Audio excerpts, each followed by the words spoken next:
Jybe, How I Did It, Episode 1, Introduction. See the links to other episodes in the description below. I'd like to tell my story how I learned to jybe. I've been surfing since 1982, and just until recently, I couldn't do it. I sailed comfortably on anything from 3.5 meter sail to 10 meter, from 75 liters to Formula, but jybing was an impossible feast for me. I watched every video on YouTube, read every article on every website, bought every DVD, and all in vain. Yes, I kinda learned how to turn and how not to fall, but I never was able to finish it without coming off the plane. And then the last 4 seasons, between the young age of 63 and 67, I managed to do it. It was a heroic accomplishment on my part, and I want to share my experience. But keep in mind that I am affiliated with no one, have no certification, not a racer or competitor, and not a coach. So take my advice of the old fart amateur with a grain of salt. It is simply my story and nothing more. Also, you're of course welcome to comment, but please refrain of analyzing my technique like you put your foot there and your hand you should put couple more inches to the right. And I'm a much better sailor and the like. First of all, some clips are a bit old, and also most of the videos will be on a simulator or even in front of a chalkboard. But most importantly, I don't always do as I preach. I have a very good idea of what I want to do, but not always successful doing that. Yes, I am a sinner. The value of those episodes not to show you myself, but rather to expose the thought process that was very helpful to me. It's all started on Windsurfing forum. I was there, of course, looking for magic wand, how to jybe.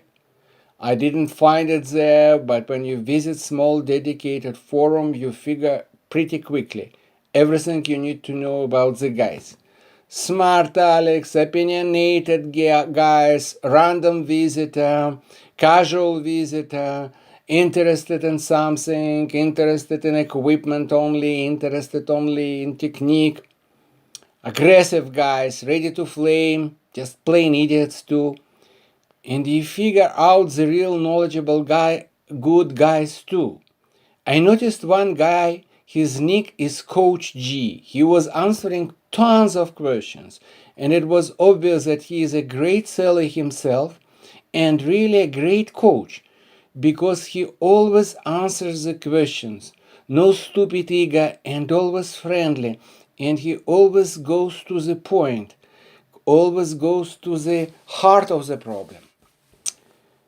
Finally, I asked him something in personal mail, and he answered and was right to the point, and then I asked again and again and again, and long story short, without him, I would never learn how to jybe, period. Turns out he is an instructor with Andy Brand School, and his name is Skip Gonsalves. He is a bit younger than me, and he is a naturally born coach. And I am eternally grateful to him. I will be trying to point his main advices in this video, because it turned out that I did really almost everything wrong. Perhaps the only thing I did correctly was a boom shaka, but everything else I was doing wrong. His first advice was, film yourself, because no matter what, everything you think you're doing is very different from what you're really doing.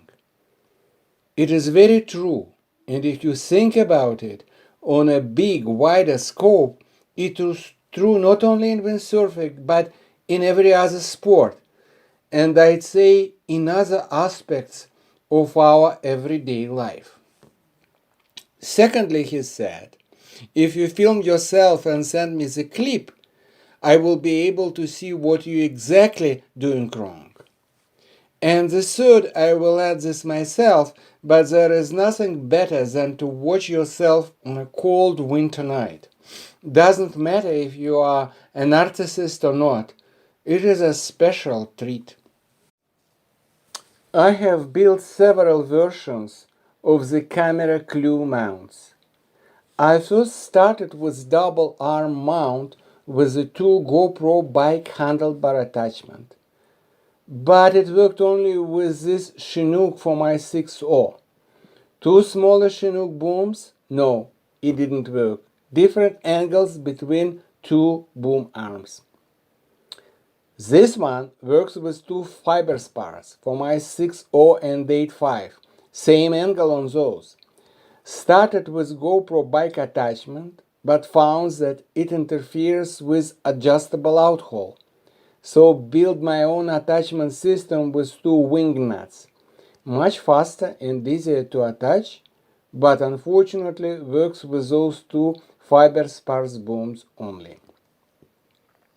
The camera mount that you see now is the best version, with one GoPro bike handlebar attachment, several mini bungee cords, and several lines on top of those. You need a bungee to adjust quickly, and you need a very secure connection with a rope or Velcro after that. As you see, I started with 2-point connection adjustment, and my final version has just a single one. And it is universal. It works with any boom, and I have 8 various booms. You need to be careful.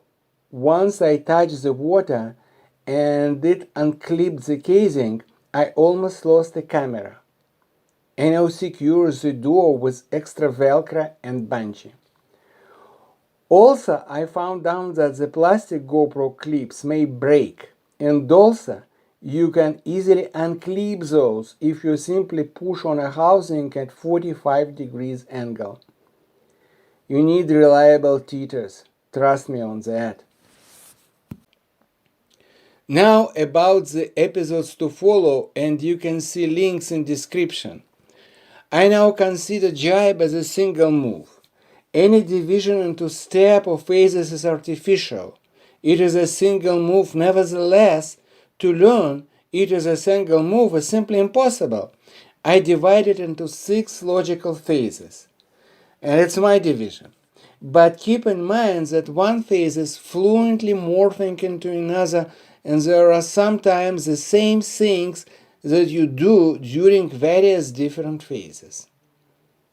Also, during each phase, you do different things, and most often you do those simultaneously and not sequentially, like upper body simultaneously with ankles, simultaneously with vision.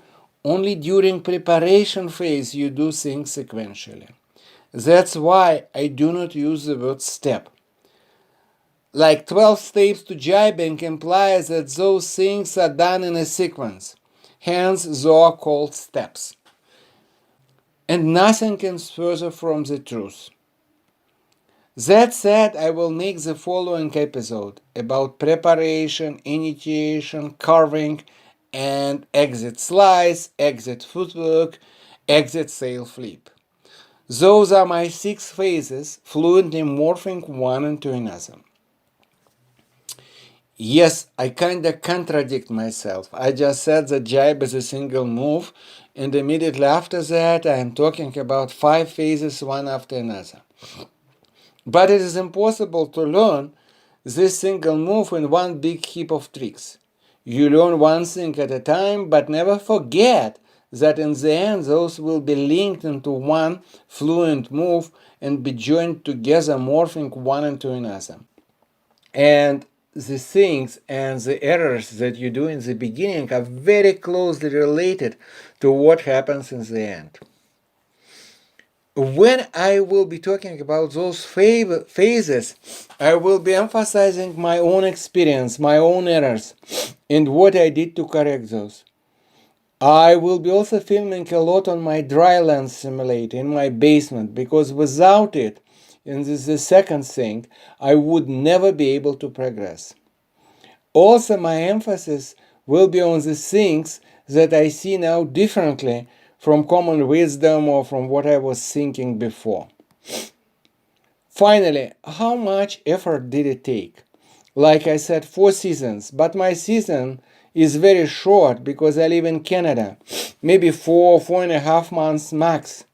In terms of days, it's like 40 days in a very good year, like 20 days of real high wind sailing and 20 days of relatively light days when you slog most of the time and catch occasional gusts.